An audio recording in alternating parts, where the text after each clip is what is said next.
Hey guys, Professor Bill, Comic Book University, taking over Nerdarchy again this week, just for a couple minutes. Anyway, so let's talk about the comic books I'm going to get into. Drop it.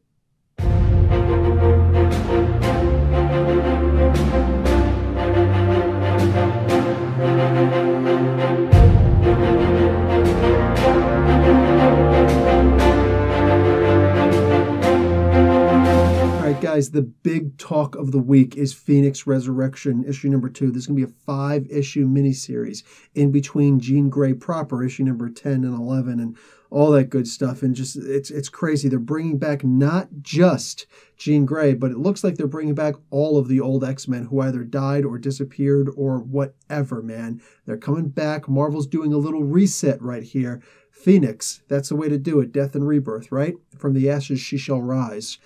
So Batman and the Signal, issue number 1 of 3. We got a little 3-parter here.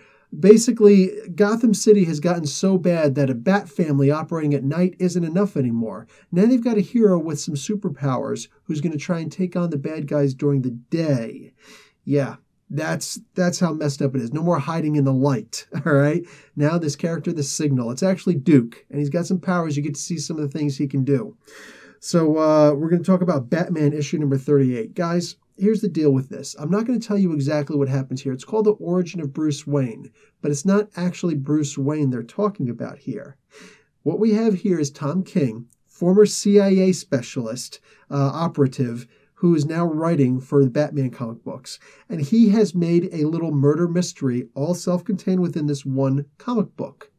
It is my hope that you will go out and grab Batman issue number 38, and you will try and play along and try and see if you can solve the murderer and find out who is the actual murderer before the answer is actually given to you in the comic. It's really good stuff. And then go on and check out my opinions on my channel, Comic Book University. All right, moving on. How about Black Bolt issue number 9? Guys, I don't usually shed a tear when I'm reading a comic book, but this comic, it was either I was crying or it was really blurry, all right? This was sad. This is the death of a major villain who turned into a good guy and was saving children. He died saving children. This is an amazing story. The artwork is just, it's out there. It's out there. It's not your standard artwork. Just, this is an amazing comic book. And I really wish more people could go on and check from issue number 1 at the very least and see how this all went down. God, what an amazing story. And you're missing out by not checking it out. There's a little bit of roleplay potential there also. Just saying. All right, guys. So Guardians of the Galaxy, issue number 150. That's it. This is the final issue for Guardians of the Galaxy. Will they reboot it again, or are they just going to kill the Guardians? I honestly don't know.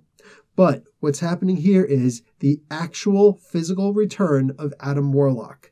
And then this issue, along with a bunch of other titles, they're going to go into a form of remission for a little while at least. And we're now going to see a couple of new, fewer comic books coming out, but encompassing more characters and teams in them. So Guardians of the Galaxy, believe it or not, this very good selling, high opinionated comic book, it's actually ending. This is the last issue. I was a little shocked to see it go.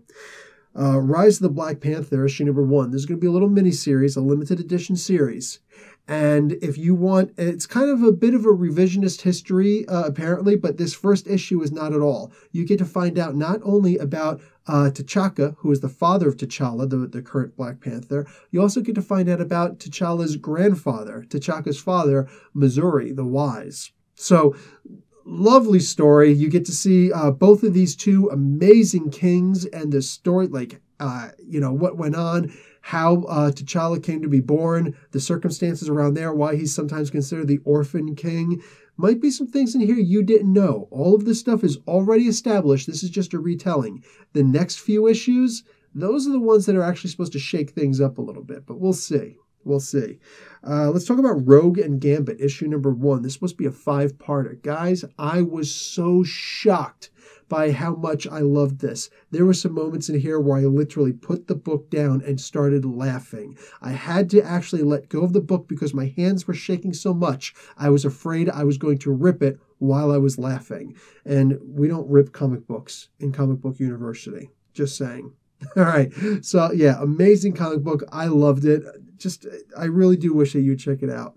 Another comic you should probably consider checking out, Baby Teeth. Now, in issue number 7, this is Aftershock Comics. This has nothing to do with Marvel or DC. Baby Teeth issue number 7. We get to see, you want to talk about role-playing potential here? Here is a satanic cult that worships the Antichrist. Yet somehow they're trying to protect this woman who has a pure soul. Why? Are there nefarious reasons at play? We'll see. In the meantime, there are actually family members of this girl Sadie in there also, and it's shocking. It's shocking. The sense of betrayal that's right there on the cusp. It's amazing. Plus, the guy who they expected to be the biggest, most dangerous bad guy ever turns out to be their biggest friend. And last but not least, Transformers vs. Visionaries, issue number 1. Guys, I don't know how well you guys got into the Hasbro toy line back in the 80s. Me, I had a bunch of both of those toys, the Visionaries and the Transformers, along with G.I. Joes and Mask and all that good stuff. Well, I didn't have the ROM toy. That was a little bit before my time. But nonetheless. Actually, no. It doesn't matter. The idea is that I wasn't into the ROM. Okay, not that figure. But I got into the comic books like you wouldn't believe, all of them. And I owned all 6 of the original issues of Visionaries. I had all of the original issues of the Transformers. And seeing these two properties together, I thought there's no way this is going to work. There's just no way. And you know what? I like being proven wrong sometimes. And this is one of those cases. I was wrong. I was surprised at how good this was. Go check out my review. And if you like what I say in the review, consider soliciting the magazine. It's good. My opinion, it was pretty good. All right, that's it for this week in comics, guys. Now for something completely different. Let's have a conversation about the feat rolls in the Marvel Superheroes Advanced role-playing game.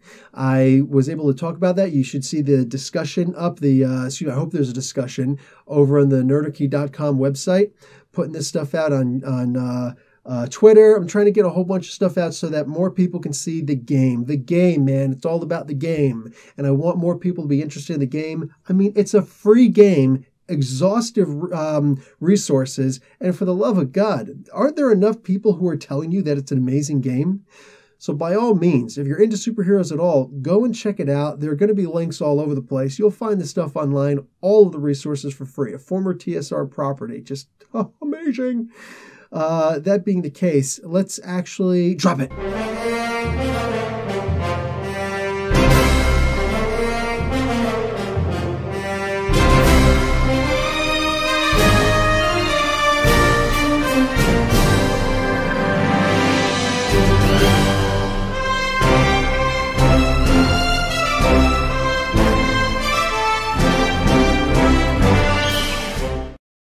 You know, so he's powering up, and it's very clear that he's out in the open. There's nobody in front of him. Boom. Perfect line of sight. It is, after all, like I said, line of sight. There is no lining up a scope or anything like that. So he's going to take a shot under Remarkable. He's going to roll a 99. Whoa, that's an incredible, Remarkable, but that's an incredible roll. That's unbelievable. So check this out. We're going to use Force Attack. So under Force Attack, okay, using the Remarkable, it's a modified Remarkable power rank to hit. He's going to go and check down with 99. That's in the red. When you look at the red up here, that's a stun. Boom. So it's not just a hit, it's a stun attack. So I can say, okay, you rolled a stun for the guy. You hit him right in the face just as he was turning around to look at you. Caught him completely off guard.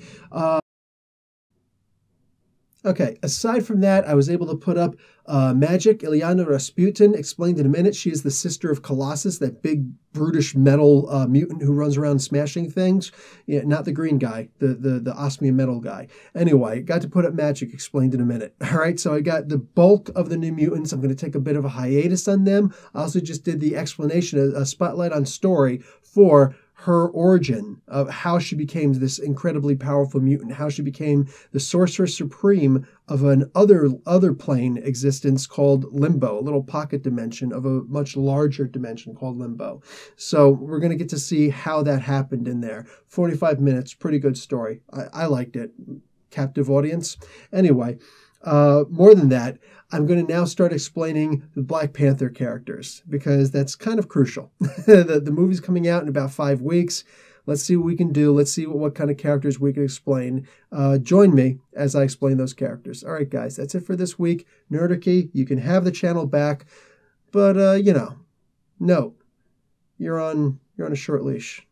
All right, guys. Professor Bill, Comic Book University. Class dismissed.